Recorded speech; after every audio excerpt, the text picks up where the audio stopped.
Looking for a new home is always very exciting until you have that moment where you go, ooh, I hate everything on the market. It's disgusting. I'm going to build my own house. And I get that a lot. I get people who I've pre-approved saying, hey, Jen, we really think we want to build now. What is that like? And I go, and the reason I do that is because building is a totally different animal. So if you're pre-approved, let's say 30-year fixed, 5% down, first-time home buyer, building loans are nothing like that, and they're called construction loans, okay? So you may assume, oh, well, it's easy to get a construction loan. It can be, but the thing to know, number one, about construction loans is not every lender does them. So there's a lot of big banks across the country do not do construction loans. There are a couple that do, but it's few and far between. It is one of those niche loans, okay? So that's the first thing to know. These are niche loans. The second thing to know is that if you're going to look for a construction loan, you want to make sure the individual lender you speak to does a lot of them.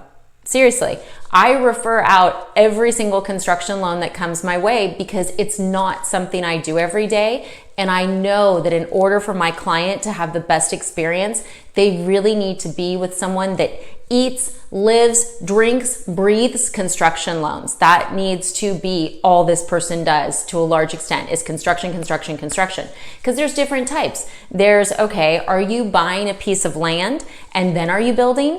That's one type with different down payment requirements than, if you took a house and you completely tore it down but kept the footprint. There's all these different types of loans, and the experts are the ones that can go, oh wait, actually, if you want to add on to the house, the original footprint, you need to use this one won't work. If you're working with a lender that doesn't do it all the time, they're not going to know those little differences, and it's those little differences that can cost you big in time, money, heartache, everything, okay? So the big thing, not every lender does it. When you find a lender that does, make sure that is their specialty. Look at online reviews, see what people are saying. If you're seeing reviews where it's like, Bob took 9 months, worst experience, then denied us, I wouldn't work with them. It shouldn't take that long, and you shouldn't get denied that late in the process. So those two things are very important. Now, the third thing, and this is one that I talk to my clients a lot about. So I do loans across the United States in different states, not all states, but a good chunk of them. But the bulk of my business is still in California. I'm looking for it to expand to some other states, but the bulk is California. And in California, we've had horrific fires for the last few years. And what this has led to is it's led to a shortage in subcontractors, contractors, basically anyone that has anything to do with building a house is in high demand. So the cost to build right now is a lot more expensive than it would have been pre-fire.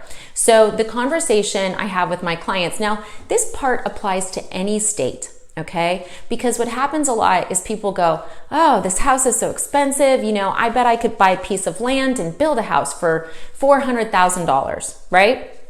Okay, but they don't actually go further than I'm going to buy a piece of land and build a house for $400,000. So what I always urge every single person to do is draw it out. Yes, ultimately you will need an architect. Ultimately you will need to figure out building permits, all that fun stuff. Who the contractor is, what do they charge? How do they charge? Do they charge 10% above? Do they charge 15% above? What is their margin, right? How much is the subcontractor going to charge? All that fun stuff.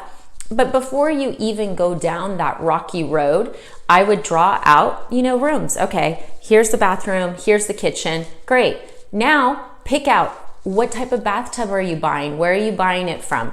What type of tile are you buying? Are you buying tile? What is the surround of the bathtub? Is there a glass wall? Is there a shower curtain? What type of sink is in there? What type of toilet? Seriously, all these little tiny things that you think, oh, well, the contractor will just give us a list. No, most of the time they don't. Now, if you have a build design firm you're working with, maybe, but you're still going to have to make choices. And it's still going to be one of those things. For instance, when I recently did my remodel, I lived on Pinterest. Pinterest was like my lifeblood because the options are endless. They're endless. And if you think, oh, well, we'll just go pick up some stuff from Home Depot and throw it in, I mean, you really shouldn't be building a house because this is going to be stuff that's really hard to change. So you're going to want to put some actual thought into it before assuming, oh yeah, let's get the loan lined up, let's do this. So I always suggest map out what your dream home looks like. You know, go on Pinterest, look at pictures. What does your dream kitchen look like? Cool. Print up the page and now go online and find out how much every single thing costs. You like the floating shelves? Great. Can you find them online or are they going to have to be custom made? Because when people start going through that exercise, often what they find is that the house that they thought they could build for less is twice as much. Seriously, you would be so surprised how much this stuff adds up. And the choices are endless. What type of framing do you want around your windows? What window brand do you want? Do you want black windows? Do you want white windows? The framing at the bottom, do you want crown molding? What do you want? It's endless. So before you go through getting a loan, identifying the land, I strongly suggest you map out what your dream home looks like and you start pricing out all the finishes, because assuming that a contractor's allowance for finishes will cover it, it's not realistic, because depending on the contractor you're working with, they could lowball it just to get your business and then go, oh, sorry, you know, you picked more expensive finishes. It happens a lot, like more than I can say. So if you're thinking that you want to build a home instead of buying a home, make sure you know that you're going to have to get a different type of loan. Talk to a specialist so that you're aware of what your down payment would be. Map out your dream home and every single nickel dime item in it, it adds up. And then once you've done those things, then start shopping for land with a realtor. But before those things are done, I would stick to the houses for sure. So thanks for watching. I hope that's been helpful. If you have questions, comments, whatever you need, as always, reach out. Thanks.